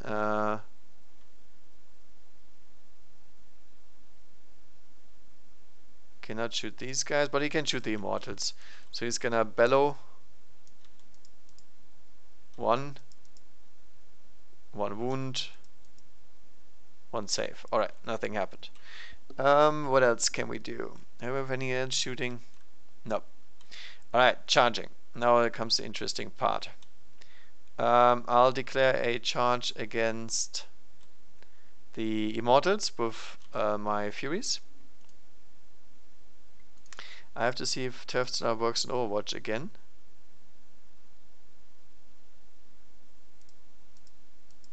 Where is my Tesla? Yes, it works on Overwatch again. Cool. So how many do we have? We have 6, 10 dudes. Ouch, that is a lot of hits. Scarbrand can take it. He's fine, I think.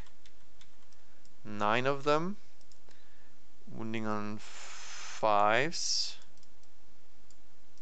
Yeah, he is fine. Alright, distance. Not good. Rerolling everything. God damn it, I think this is not enough. 7. A 3. 3.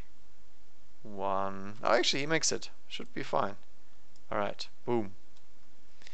It's getting in there. The Furies will also declare a charge. They make it. Who would have thought? Flip, flip, flip.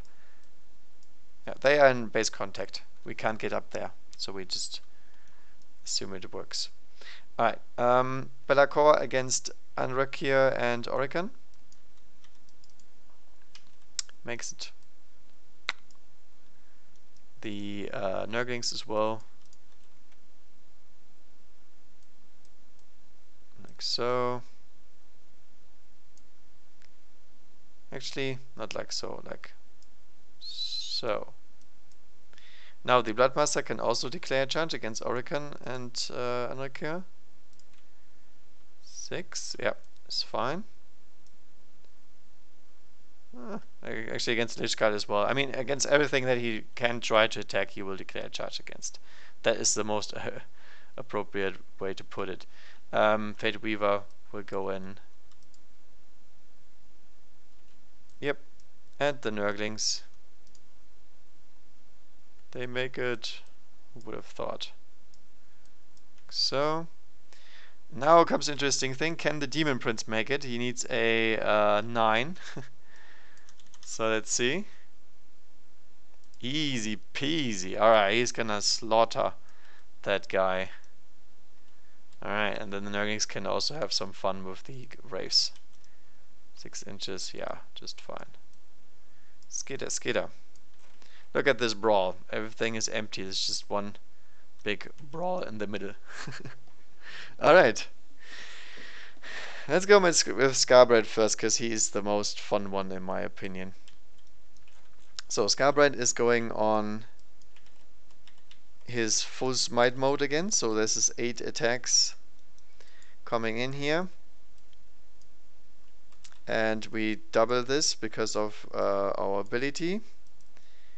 Then we get additional hit rolls from here. We re-roll the 1s this time, because Be'lakor is close enough. And this is additional 2 hits from Deathbringer. Then we are wounding on 2s.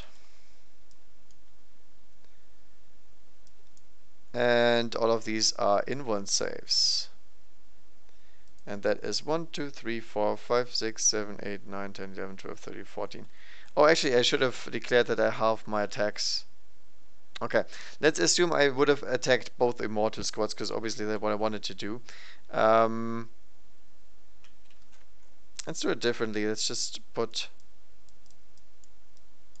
it like this. Yeah, it doesn't make a difference. Statistically speaking, I think they shouldn't have survived no matter what. Oh, let's do it like this. So 2 of them survive in this case. So I think it's more fair. And really, realistically seen, it doesn't make a difference. So these 2 here survive. This good kid get reanimated. Let's do the Furies real quick, because why not? How many attacks do they have? 2. Nice. So they have 3 attacks now because of Scarbrand.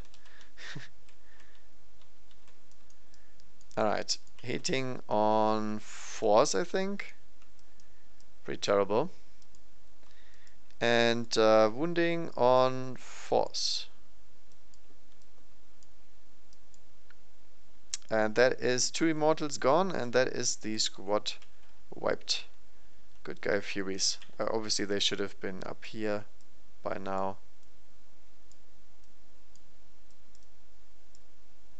Like so.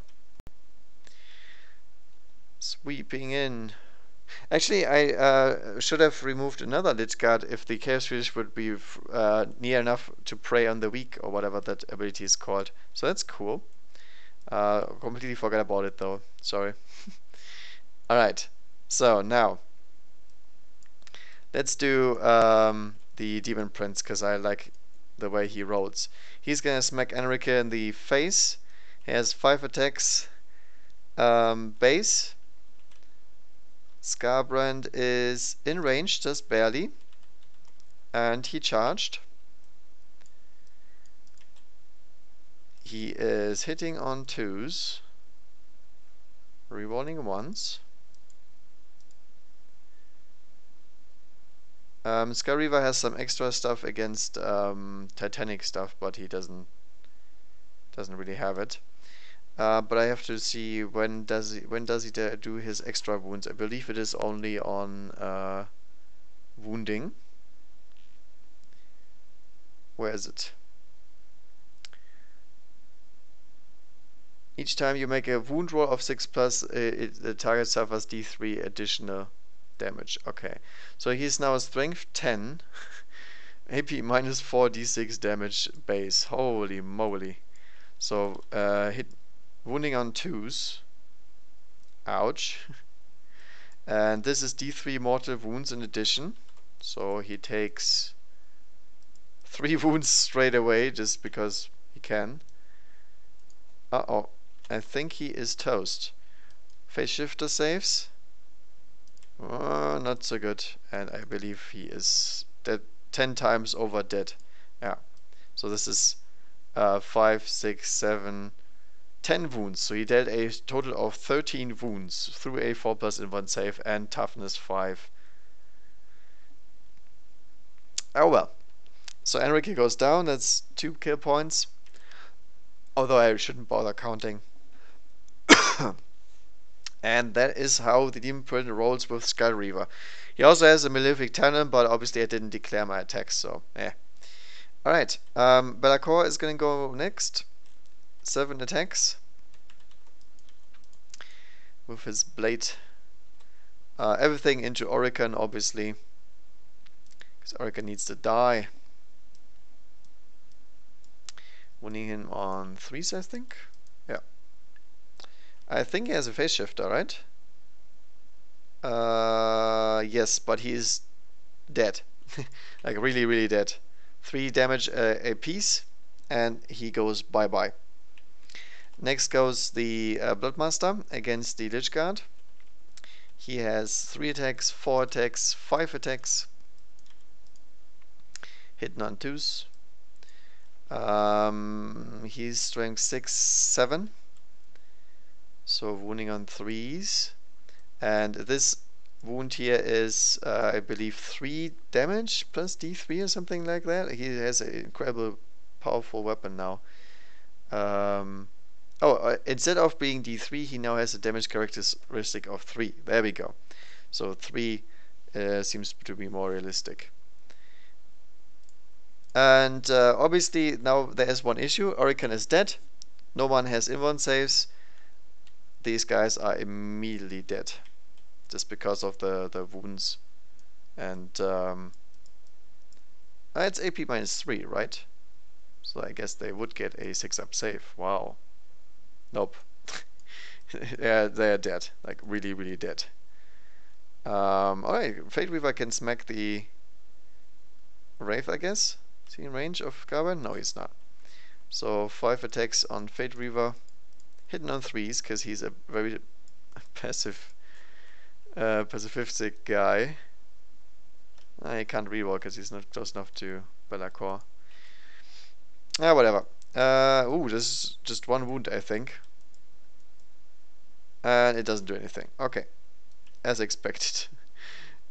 Alright, what else do we have? We have a bunch of blood letters. But I think I'll call it a game here. I mean, and technically the Wraiths could win this game just by being really annoying and doing invuln saves all game, but I mean, you know what's gonna happen next. I'll kill some Wraiths, maybe I won't kill all of them, then they will fight back, and each to each his own. Whatever.